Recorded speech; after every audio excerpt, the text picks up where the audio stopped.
भरून आले श्रीखंड्या, नाव सांगत नाहीस, गाव सांगत नाहीस, एवढ्या उन्हामध्ये पण तू आज पवित्र स्थितीमध्ये या घराण्याची आचारसंहिता सांभाळीत तू पाय भाजेपर्यंत पाणी आणलंस रे श्रीखंड्या. असू द्या साहेब, पाणी संपलतं आज, तो तुमचा दोष नाही. मी सकाळी एकच कावड टाकली होती. शांतीब्रह्म एकनाथ महाराजांनी विचार केला, कोणाला पुटपुटते. घरी आलेल्या पाहुण्याला सांगितलं 2 मिनिटं बसा तुम्ही, येतो मी. बघतात तर गिरिजा काकी श्रीखंड्याच्या तळव्याला स्वतःच्या पदर भिजून ओलावा देत सुखद स्पर्श गोड असा शीतलता देत होत्या पायाला. शांतीब्रह्म एकनाथ महाराजांनी पाहिलं, गिरिजा फोड आले श्रीखंड्याच्या पायाला. जी मालकजी.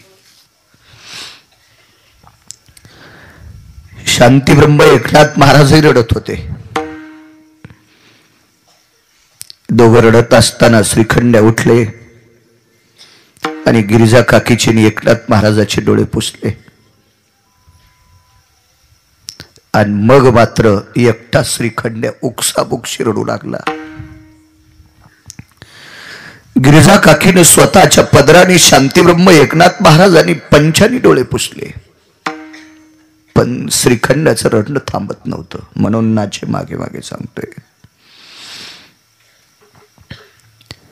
गिरिजा काकीने सांगितलं, बाळा एवढ्या कडकडत्या उन्हात मी तुला पाण्यासाठी पाठवले रे, मला माफ कर, तुला त्रास झालाय, याच्यानंतर मी तुला पाठवणार नाही अशा उन्हामध्ये. आई साहेब दुःख त्या गोष्टीचं नाही, रडू याच्या करता येते. आई साहेब तुम्ही केलेला स्वयंपाक मी 36 वर्षापासून खाल्लाय, तुम्ही दिलेलं प्रेम 36 वर्षापासून स्वीकारलंय. 10-5 मिनिटाच्या नंतर ते प्रेम दुरावणार, अंतःकरणाचा गुरळा दाटून आला आणि एकनाथ महाराजांच्या गिरिजा काकीच्या पायाला कवटाळून जगाचा बाप रडत होता. आई साहेब तुमच्या घरचा माझा शेर संपलाय, तुमच्या घरचं माझं शेर संपलाय, शेर संपलाय, इथं राहणं आता उचित नाही. गिरिजा काकीनं सांगितलं, नाथांनी सांगितलं, श्रीखंड्या आमच्या दोघांच्या शरीरात जोपर्यंत प्राण आहे तोपर्यंत या वाड्यातून तुला कोणी काढून देणार नाही. जगाच्या मालकानं गंभीर प्रश्न केला, उत्तर दिले, महाराज आपण खोटं बोलता. नाथांनी सांगितलं, श्रीखंड्या 36 वर्षापासून मला ओळखलं नाहीस, मी खोटं बोलतोय असं तुला वाटतंय. गिरिजा काकीनं सांगितलं, श्रीखंड्या भगवंताच्या कृपेने मला हरिपंडित नावाचा मुलगा झाला, मी हरिपंडिताची शपथ घेऊन सांगते श्रीखंड्या मी त्याच्यापेक्षा तुला जास्त प्रेम दिलंय. मान्य करतो आई साहेब, मान्य करतो, मान्य करतोय, पण मला या घरात 10-5 मिनिटाच्या नंतर राहता येणार नाही. नाथांनी सांगितलं, श्रीखंड्या डोक्यातलं काढून टाक, आम्ही येत तोपर्यंत कोणी काढून देणार नाही. मी हरिपंडिताला सांगेल तोही काढून देणार नाही. माझा नातू हर्ष आहे त्यालाही सांगेल तोही काढून देणार नाही. बाबा शब्द वापस घ्या. तेवढ्या अवकाशात मधात बसलेल्या त्रिकालज्ञानी व्यक्तीच्या लक्षात आलं, मला एकट्याला बशील हे काय करायलेत. तो मधली बैठक सोडून स्वसरीत येतो. त्यानं पाहिल्याबरोबर त्याचं अंतःकरण गदगदलं आणि त्याने जोरात टाळी वाजवली. नाथ बाबा, नाथ बाबा, ज्याने 36 वर्ष तुमच्या इथं काम केलंय, हाच जगाचा बाप आहे, हाच जगाचा बाप आहे. हा शब्द त्याच्या तोंडातून पडतो ना पडतो, तेवढ्या अवकाशात माझा विटेवरचा मालक शांतीब्रह्म एकनाथ महाराजांच्या वाड्यात एका खांबात अदृश्य झाला. खांबात 36 वर्ष आमचा चौक झाडास रे, 36 वर्ष पडलेली सगळी कामं केलीस रे. अरे आज कळालं तू आम्हाला देव आहेस म्हणून. म्हणून नाचे मागे मागे. पुरावे 3 झाले. मीराबाईच्या घरी काम करीत होता, नाचत होता. पांडवांच्या घरी नाचत होता. द्रौपदीच्या मागं पुढं सगळी कामं करायचा. किती नाचायचा, किती सांगू तुम्हाला. इथं बसलेल्या माईला सांगतोय, सासरी जर त्रास झाला ना, सासरी, तर ती मुलगी बापाच्या सावलीवर सासरी जगत असती.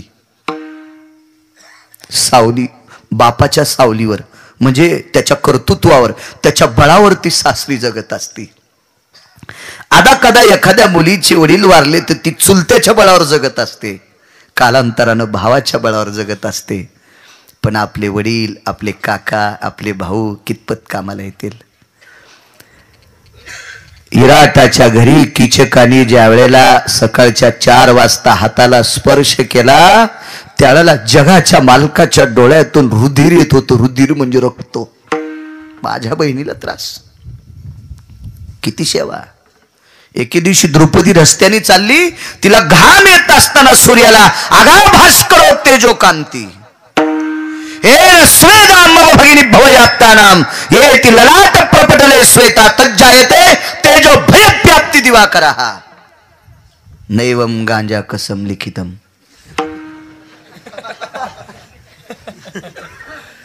काय टोक असेल बडी रामबा गाडी करबो. हे सूर्या, जर तुझ्या प्रकाशानं माझ्या द्रौपदीला घाम आला तर खबरदार, माझ्याशी गाठ आहे. ही उन्हात बाहेर निघली किती ढगाच्या आडंगी घुसत होतो. कोण माहिती? सूर्य. सूर्य सूर्य मना बरं. इथं बसलेले ना मग डोळे चमकायलेत, लाईट बंद होय.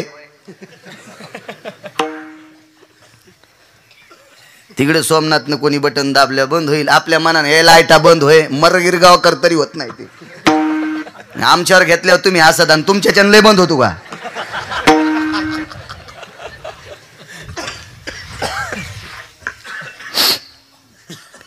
काय काम करीत असेल, किती काम. चला, याचं कारण यमधर्मानं जगाच्या मालकाला विचारलं. ब्रह्मांड नाही का? संवाद कशातला माहिती आहे? मार्कंडेय पुराणातला.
स्वतः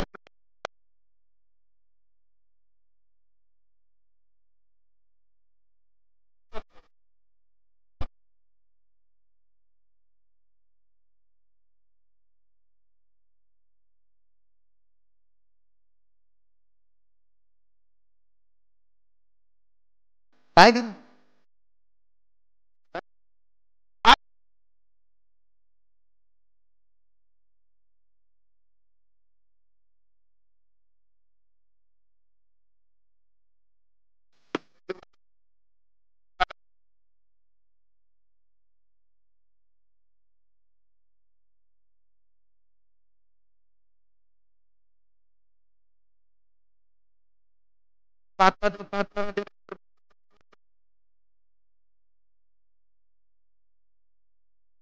हे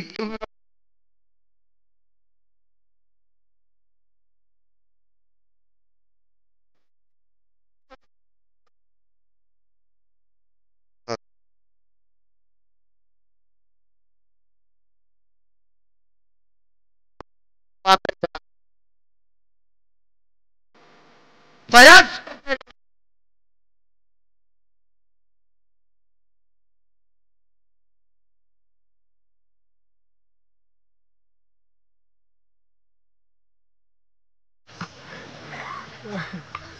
शेजाऱ्याला इतका कापूस खाऊन झाला, मग काय जीव दे तू.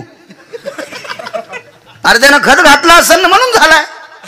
त्याचं दुकान इतकं कस काय चालतंय. तू रातच्या चलव, दिवसा झोप जाय, संध्याकाळी शटरवरी करी जाय. ह्या डुकरन भोताड तू या दुकानात. काय काय काय काय उद्रेक, काय उद्रेक, काय मिळत नसतो काय काय ना. असं काय सांगू लागलो मी. बाळांतीन बाळांतीन.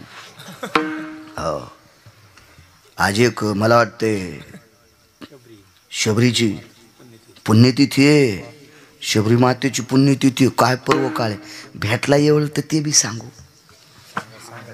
सांगाच येळ आहे. किती किलोची पाहिली तुमची. रिसोडला 21 किलोची आहे, तुमची 50 किलोची एक काय. विठाला विठाला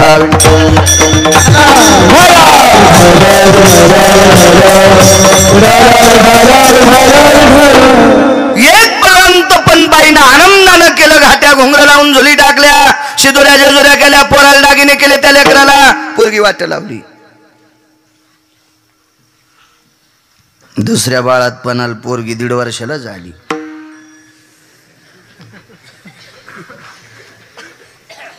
असो नका येत असती.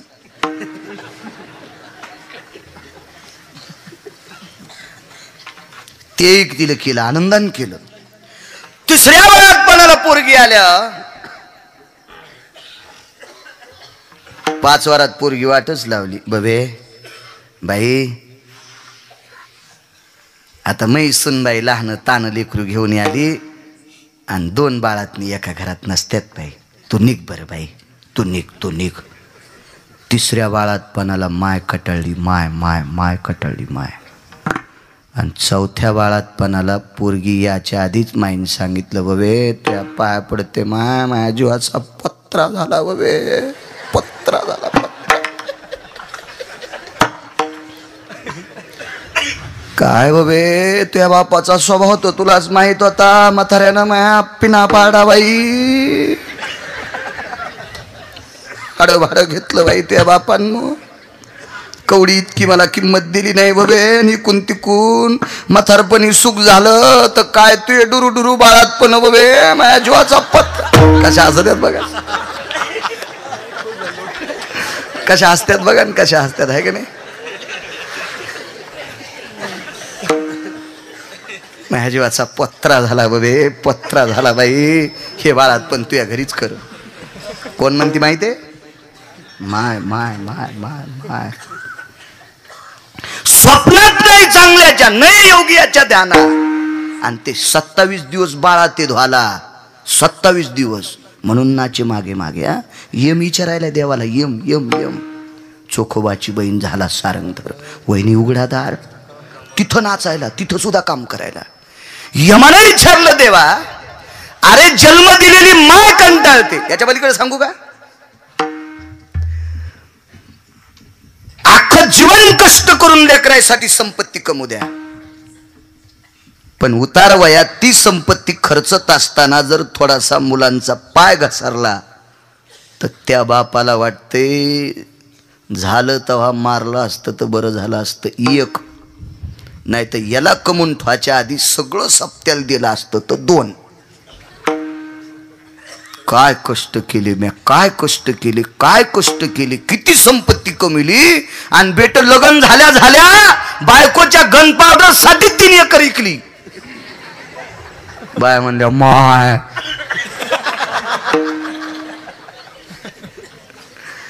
कोणासाठी कमवली संपत्ती, पोरायसाठी. हेले बांधून देणार आहे का बोखंडीवर. पण त्यानं जर चुकीच्या मार्गाने खर्च केली तर राग येतोय, राग येतोय, राग राग राग राग.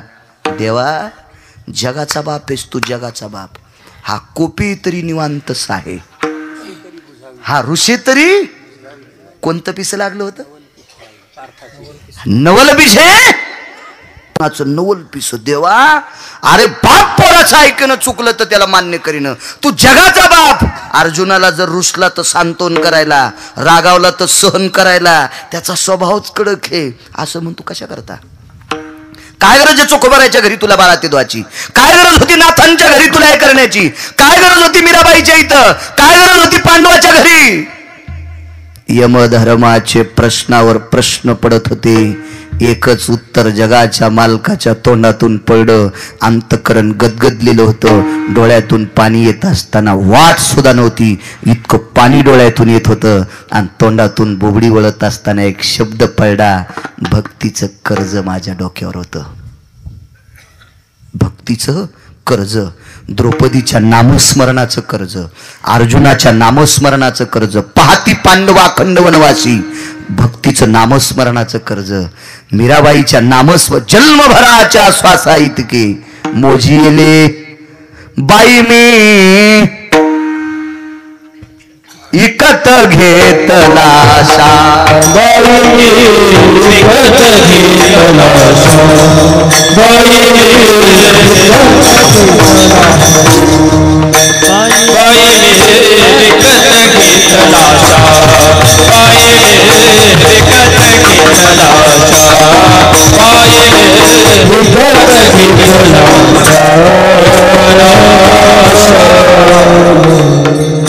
राधा असेल, मीरा असेल, आयुष्यभर त्याच्या श्वासातून, त्याच्या सुंदर गोड हवेतून मिळालेले श्वास, त्या श्वासा इतके नाम मोजलेत.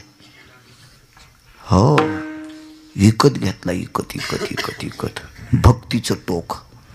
काय प्रेम असेल कल्पना करा. लेकरानं जर नाविन्यपूर्ण काम केलं तर आई तोंडावून हात फिरती. नाविन्यपूर्ण काम जर नातवानं केलं तर आजी अशा हात फिरून पुन्हा उलटे हात मोडीती. प्रेमाचं प्रतीक आहे, प्रेमाचं प्रतीक. पण नातू नाही, मुलगा नाही, जातो माहित नाही, नावही श्रीखंड्या नाही, यायनं ठुलत श्रीखंड्या. हो, नाथ महाराजांचं डोकं किती गोड असेल पाहणं. श्री या शब्दाचा अर्थ लक्ष्मी, लक्ष्मीचाच पती श्रीखंड्या. काय वाणीची ताकद असेल या मोठ्या लोकांची, काय नाविन्य असेल या संतांचं. श्रीखंड्या. आणि तरी त्याचे तळपाय पदरवला करून पुसावा. काय प्रेम असेल कल्पना करा. शांतीब्रह्म एकनाथ महाराज पूजा करत असताना नैवेद्याचा भात शिजतोय आणि तो भात शिजल्याच्या नंतर एकांतात स्वयंपाकघरामध्ये सोहळा मोडून त्याला पाटावर बसवावा आणि सोन्याच्या पात्रात साखर भात. आईसाहेब देवाला नैवेद्य तू आधी खाय, तू आधी खा, तू आधी खा. श्रीखंड्यानं सांगितलं, आईसाहेब मालकाला कळन ना, तुला हरिपंडिताची शपथ आहे, मुकाट्यान खाय. काय प्रेम असेल कल्पना करा. यम धर्माला सांगितलं हे भक्तीचं कर्ज आहे, हे माझ्या ऋण आहे, हे संतांनी केलेलं भक्तीचं ऋण माझ्या डोक्यावर आहे. म्हणून ब्रह्मांडाचा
हे जगाच्या मालकावर भक्तीचं कर्ज आहे आणि या कर्जातून या ऋणातून मुक्त होण्यासाठी त्याच्या घरी नाचायला काम करायला म्हणून नाचे मागे मागेचा एक पुरावा सांगतो.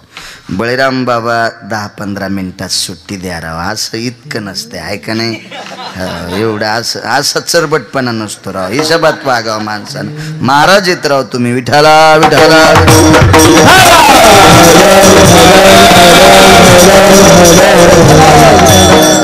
कळण जाताना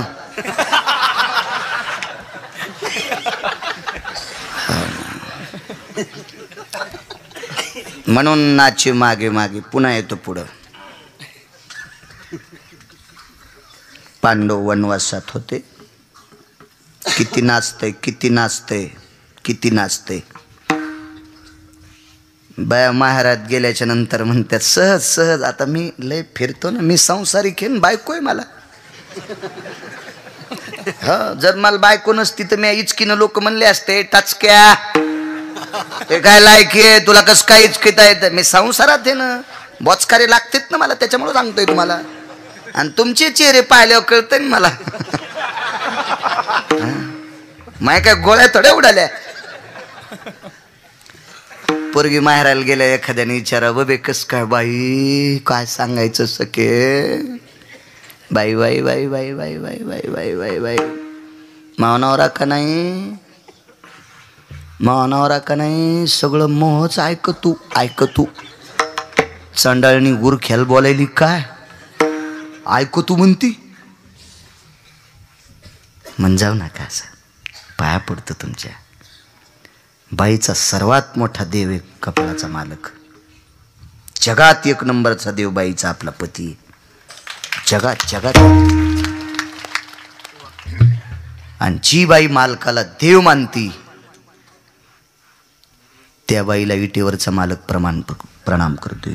तुका म्हणे पतिव्रतांनी तिची देवावरी सत्ता. ताकद आहे चांगलं वागण्यात. एखाद्या वेळेस भारतीय संस्कृतीतली बाई भजनात नाही आली तरी चालेल, पण कर्तव्यात 1 नंबर असावी. तिला जगाचा मालक मानतोय. संस्कृती तुमच्या ताब्यात आहे माझ्या माईंनो. लहान लेकरं वेळेत शाळेत पाठवा, त्यांना वेळेत डब्बा करून द्या.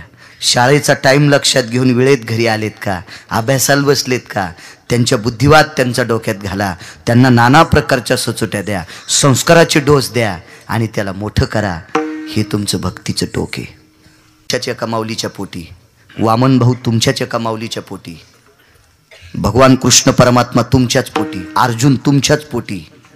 युद्धामध्ये ज्याला शुंह म्हणायचे, शुंह हा कर्ण तुमच्याच पोटी. इतकं पवित्र जडवड रत्न आहात तुम्ही.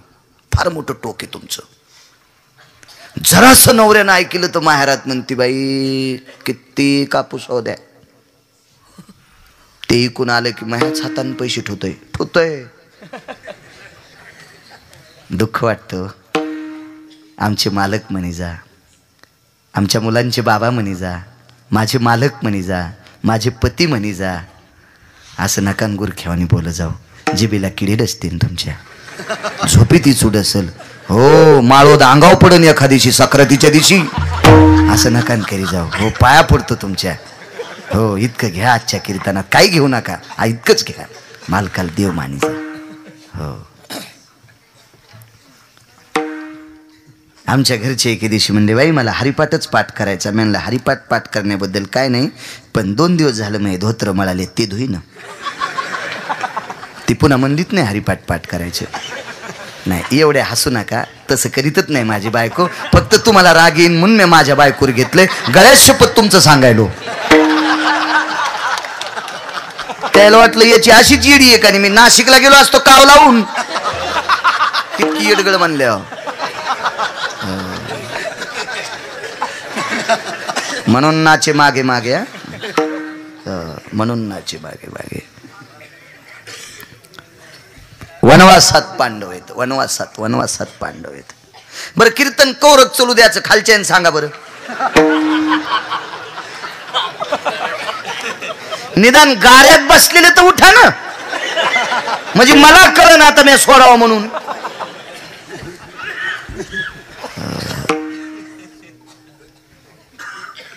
श्रीराम भाऊ दुकान चलू चलू पिना पाडा तरी आलास का रे. पांडव वनवासात म्हणून नाचे मागे मागे. आता शेवटचा पुरावा मात्र, आपुलिया माथा उडवी साकडे पडून येदी काही, आपुलिया माथा ह्या कडव्याचा पुरावा राहू द्या. मात्र हे पुढच्या वर्षी हेच अभंग घेऊ आणि हे 3रं कडवं सोडू आपण, म्हणजे पुढच्या वर्षी याच असं ठरलं नाही का.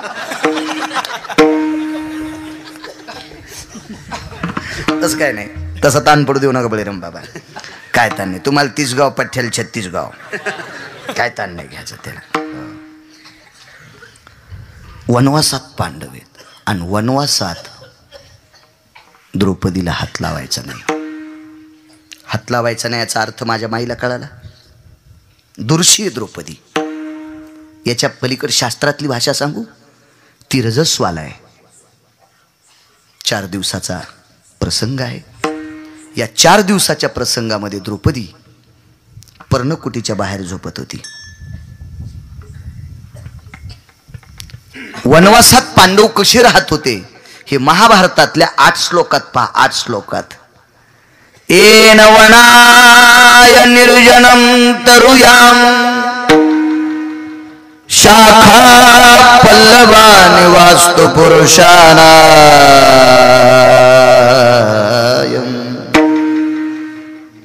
नकुलानां सहदेवश्यं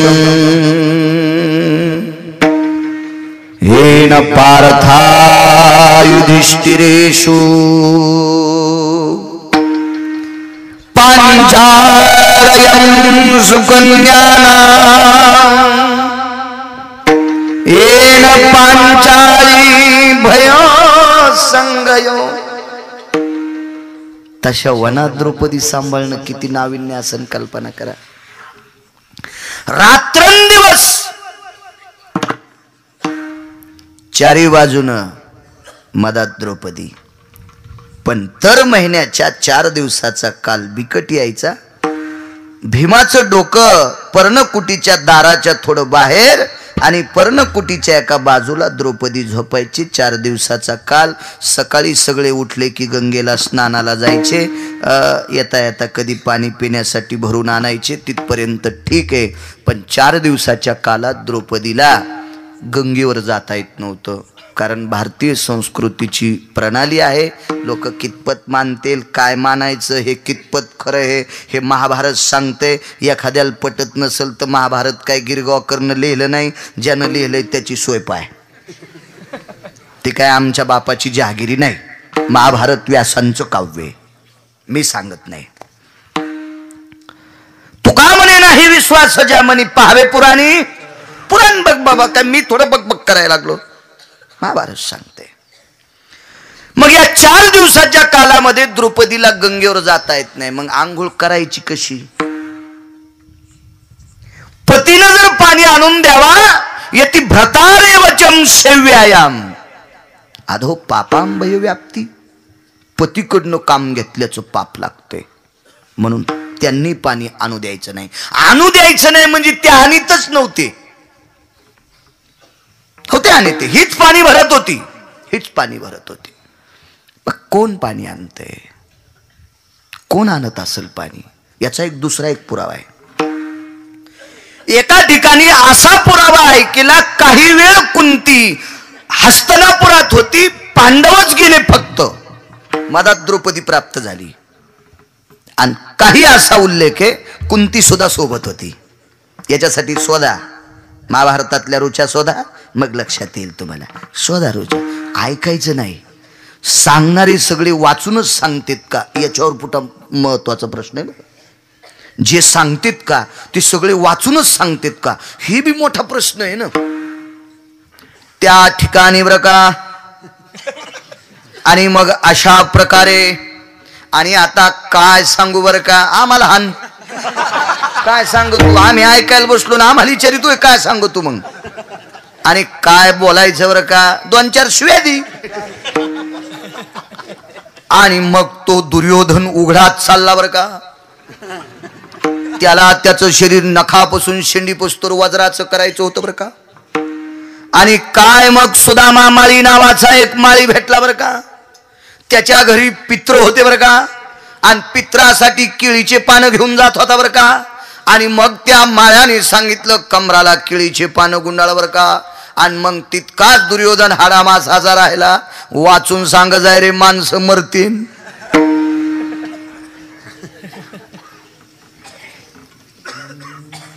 पुष्पादिनी भय व्याप्त सुदायंकाल सुदा भवजायन्ते जन्नुर जंगायत भावाना यतम सूत्र भय नैव स्थिता ऋतुजन्याना सकल सुदा सूत्रमही भय जायन्ते गर्भानायति अनुष्टुपा भय छंद परा भय व्याप्त जने पुष्पादिनी भय मल्यादिनी पुष्पादिनी भय मल्यादिनी जन्नुर जंगास्ततेव च जन्नुर जंगास्ततेव च कृतुंबयतति व्याप्त सुदाना कृतुंबयतति व्याप्त सुदाना अनुष्टुपा भय जायन्ते अनुष्टुपा भय जायन्ते मृत्तिर भयतति व्याप्त सुदाना जन्नुर भयतति संगयता नाभि भयतति व्याप्त सुदा नाभि भयतति व्याप्त सुदा गर्भं भयतति आच्छादनय गर्भं भयतति आच्छादनय.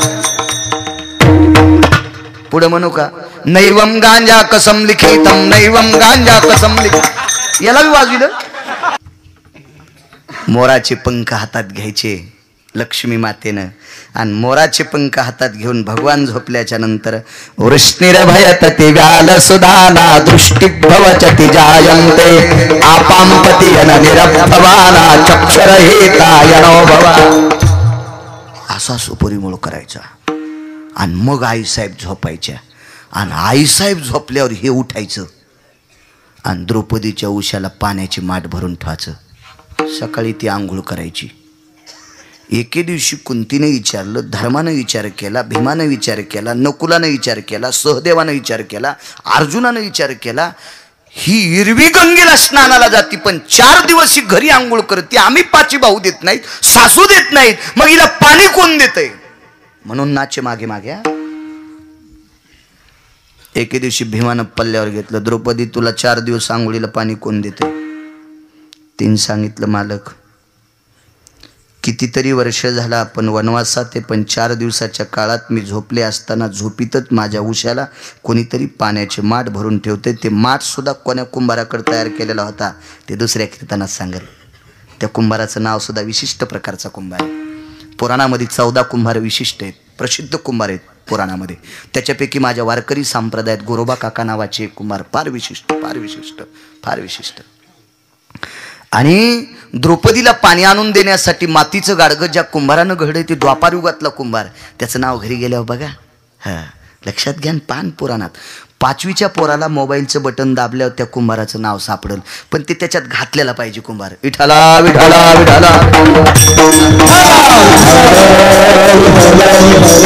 आपल्या मोबाईल मध्ये दुसरंच घातलंय त्याच्यामुळे ते कुठून गवसन, ते नाही गवसायचं आपल्याला. 14 पैकी एक जगाचा कुंभार आहे. कुलाल हाडाचा बापचा ढाचा अखंड मडके घडी तोरे. तो सत्य लोकाचा मालक ब्रह्मदेव, तो एक विधाता आहे. हे 3.5 हाताचे घर तयार करणारा कुंभार. चला पुढे. मालक 4 दिवसाच्या काळात माझ्या उशाला 2 गाडगे भरून ठेवतो, कोण ठेवतो पत्ता नाही. भीमानं सांगितलं, द्रौपदी हे वाक्य जर परत हस्तिनापुरात गेल्यावर जर आपल्या विरोधकाला कळालं तर ते काय म्हणतील, आमचं नाक कापल्याची स्थिती आहे, याचा आम्हाला पुरावा पाहिजे. जी मालक. झाडाच्या अडंगी गेली, डोळे भरून आले आणि जगाच्या मालकाला विनंती केली, दादा माझ्या 4 दिवसाच्या कालावधी मला गंगेला जाता येत नाही रे,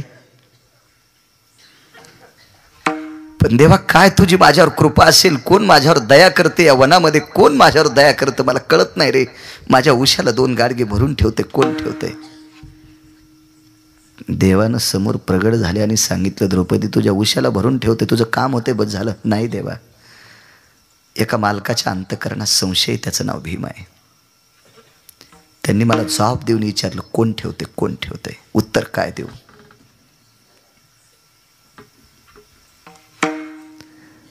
देवानं सांगितलं, द्रौपदी ठेवत असेल कोणी? नाही देवा, तुला विनंती आहे, तुला विनंती आहे, तुला माझी शपथ आहे. देवा तुझ्या कृपेने या वनवासात एवढं आमच्यावर छत्र आहे रे, मागे पुढे उभा राहाय सांभाळीत, इतकी आमच्यावर तुझी दया आहे रे. पण देवा घरामध्ये जर ग्रहकल झाला, ग्रहछिद्र झालं तर प्रपंचातल्या लोकांना तोंड देता येत नाही रे. देवा तुला माझी शपथ आहे, पाणी कोण ठेवते? कडकडाटून मिठी मारली, ताई हे सगळेजण स्नान करते, 4 दिवस तुला बिना आंघोळीचं कसं ठेवू? माझी शेजारती झाल्याच्या नंतर मी रात्री 1 वाजता येतो आणि तुझ्या उशाला पाणी भरून ठेवतो. म्हणून नाचे मागे मागे,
संतांच्या माग नाचायला आहे. ते भक्तीचं टोक सद्गुरू भगवान बाबांनी, ते सद्गुरू वामन भाऊंचं भक्तीचं टोक, आणि या भक्तीचं टोक यांचं उदयाला आले. म्हणून यांच्या पुण्य प्रसंगाला, आठवणीच्या सोहळ्याला आपण हजारोच्या संख्येनं उपस्थित लावतो. ही आपली ताकद नाही, आपल्याला पंढरपुरातलं सांगते तिथं जा. कोणाच्या भक्तीचं टोक आहे माहिती आहे? त्यांच्या भक्तीचं टोक. तुमच्या आमच्या मुलाच्या लग्नात आग्रहानं पत्रिका द्यावा लागतात. हातवरी करा, इथल्या किती लोकांना पत्रिका आहेत सप्त्याच्या, तरी पण आपण जमतो का नाही? का जमतोय? कारण यांनी देवावर केलेलं भक्तीचं टोक आहे, यांनी केलेलं नामस्मरणाचं टोक आहे. आणि त्या नामस्मरणाच्या स्थितीमुळे तुम्हा आम्हा सर्वांच्या प्राणात जो आत्माराम आहे, तो आत्माराम जागा होतो. चला महाराजांच्या सोहळ्याला. ही विटेवरचा मालक आपल्याला जागरूक करतोय. किती टोक आहे महाराज. हजारो कोटीची प्रॉपर्टी बापानं पोरासाठी कमवा, तरी त्याचं पटकट्ट त्याचे पित्र घालीत नाही. ही आपली परिस्थिती, ही आपली परिस्थिती, आपली परिस्थिती. आणि एखादं घालीतच असतं तर आम्हाला विचारतं, मा बाप कोण दिशी मेला? म्हणजे जमीन तू खाला सुंबळ्या आणि आमचा पिना पाडी तू हे, तू हा बाप कोण दिशी मेला आम्ही लिहून तो. त्या आपल्या परिस्थिती आहेत, आपल्या परिस्थिती आहे. पण महाराष्ट्राच्या कान्याकोपऱ्यात या लोकांचे उत्सव चालतात. याचं कारण काय? यांनी जीवनभर जगाच्या मालकाची सेवा केली, भजन केले.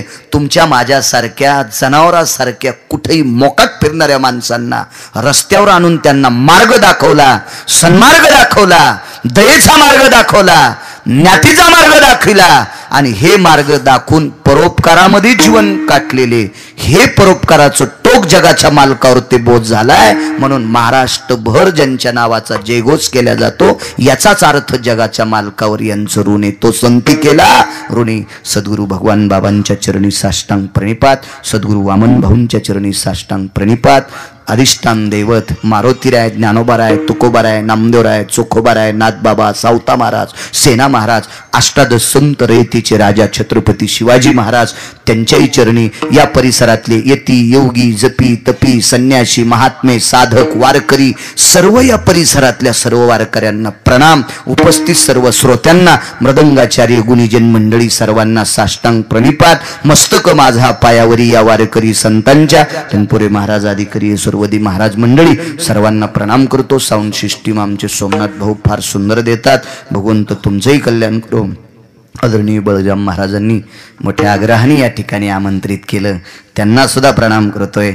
आणि तुम्हा सर्वांना पुन्हा पुन्हा पुन्हा पुन्हा प्रणाम. बरीच नुसता निरोप कळाल्याबरोबर करमाडून प्रभू तात्या असतील, जे श्रीराम भाऊ असतील, बरेच पुन्हा ते समोरचे काका आदी करून सगळी जी काही खूप परिसरातली पंचक्रोशीतली वाटानं सुद्धा मला माणसं बळीराम दादा भेटत होते. पाहिल्याबरोबर म्हणायचे, महाराज चाललेत रे. आपण येत होतो तनपुरे बाबा, काही म्हाताऱ्या चलत होत्या, आत्ताच तर महाराज चाललेत. आणि बाया 1.5 किलोमीटरवर होत्या. कल्पना करा, 2 मिनिटात महाराज इथं पोचला असेल.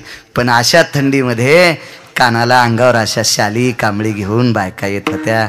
किती प्रेम, किती प्रेम. सर्व त्या मायमावल्यांना सुद्धा प्रणाम प्रणाम.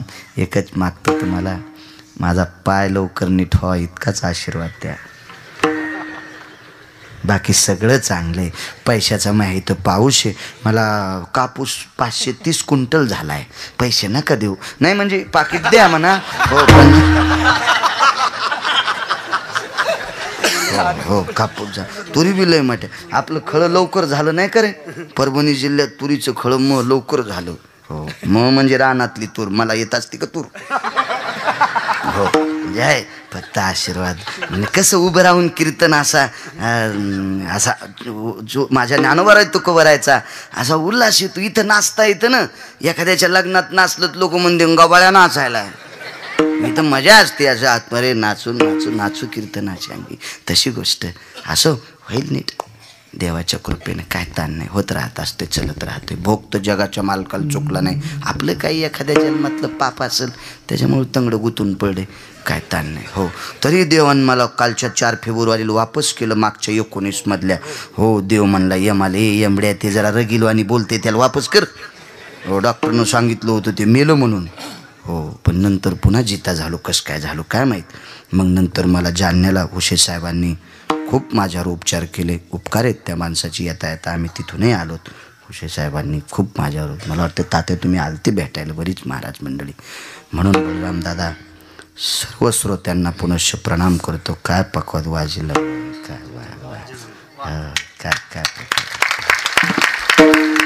हो देवानं असा माणूस पुढच्या जन्मात भेटा. पण मी माणूस आणि तुम्ही बाई म्हातारा. हो मी नाही बाई होणार रे बाबा. आपण गळ्यात शपथ मी नाही बाई होणार. चांगली माणसाची जोड लागली पाहिजे. हो ना मस्त छान. पण वाक्य नीट लक्षात ठेवा, मी बॉच. गोड पकवत गोड. खरंच खरंच भगवंताची कृपा असते. कोणाला काही येत असेल, काही वाजिते, कोणी ढोलकी वाजितं, कोणी रेले डबकं वाजितं, काय काय ज्याचे त्याच्या कला आहे. आता कोणी काही, कोणी तुंतून वाजवायले, कोणी काय वाजवायले. पण माणूस पकवाद माझ्या ज्ञानोबा आहे तू.